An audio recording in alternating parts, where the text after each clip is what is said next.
Hello বন্ধুরা, welcome to simple cooking with Moumita. এটা লক্ষ্মী পুজোর ব্লগ। তো লক্ষ্মী পুজোর দিন এটা আমি শ্যুট করেছিলাম, তো আমার একটু দেরি হয়ে গেল কারণ কদিন আমার শরীরটা একটু খারাপ, তাই আমি বিশেষ কোনো ব্লগ বা ভিডিও কিছুই আপলোড করতে পারিনি। তো সেই জন্য আমি আপনাদের কাছে ক্ষমা চেয়ে নিচ্ছি। তো এই দেখুন, আমি লক্ষ্মী পুজোর জন্য এই বছর একটা নতুন গ্যাস কিনেছি। তো বাজার থেকে কিনে নিয়ে এসেছি। আমি অনলাইন বুক করতেই পারতাম, কিন্তু অনলাইন বুক করিনি। বাজার থেকে দেখে বার্গেনিং করে কেনার মজাটাই একটা আলাদা, তাই না? তো আমি ওই জন্য এটা গ্লাস স্টোভ একটা কিনে এনেছি লক্ষ্মী পুজোর জন্য। আর আমার আগের যে গ্যাসটা ছিল ওটা আমার হাজব্যান্ড বিশেষ কারণে একটা জায়গায় মানে গিফট করেছে, ওখানে দরকার ছিল, তার জন্য আর কি একটা নতুন গ্যাসেরও দরকার ছিল আমার। তো যাই হোক, পুরনো গ্যাসের জায়গায় নতুন গ্যাস পেয়ে গেল আমার ঠাকুররা। তো এবার থেকে কিন্তু এই গ্যাসেই ঠাকুরের ভোগ রান্না হবে। যখনই আমি যা কিছু ভোগ রান্না করব এই গ্যাসেই করব। তো দেখতেই পাচ্ছেন আমার হাজব্যান্ড কিন্তু লক্ষ্মী পুজো স্টার্ট করে দিয়েছে। আর আমি সকাল থেকে অনেক কিছুই রান্না করেছিলাম, সেগুলো আমি আর কিন্তু ক্লিপ নিতে পারিনি কারণ অনেকটাই ব্যস্ত ছিলাম সকাল থেকে, একা হাতে সব ভোগ রান্না করা।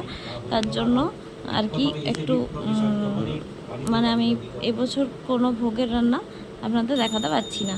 তো নতুন গ্যাস এসছে, ওটাই দেখালাম আপনাদেরকে। তো দেখুন আরতি হচ্ছে, মা আরতি দিয়ে দিল সবাইকে। আর তারপর আমি এদিকে রান্নাও করছিলাম আর এদিকে ঠাকুর দিকে আসছিলাম মাঝে মাঝে। আর শরীরটা ভীষণ খারাপ লাগছিল সেদিন থেকেই, কেন জানি না। আর কদিন কাজের মেয়ে আসেনি, তার জন্য হয়তো এই আজকে সকাল থেকে সব কিছু কাজ, ঘর পরিষ্কার এগুলোও করতে হয়েছে, এই জন্যও হতে পারে হয়তো শরীর ক্লান্ত হয়ে গিয়েছিল। যাই হোক, সব কিছু মিলিয়ে মিশিয়ে লক্ষ্মী পুজোর দিন আমার খুব ভালো কেটেছে। আর মা লক্ষ্মীকে আমি এবছর লুচি ভোগ দিয়েছি আর পায়েস করেছিলাম, আর পোলাও করার ইচ্ছে ছিল কিন্তু করে উঠতে পারিনি।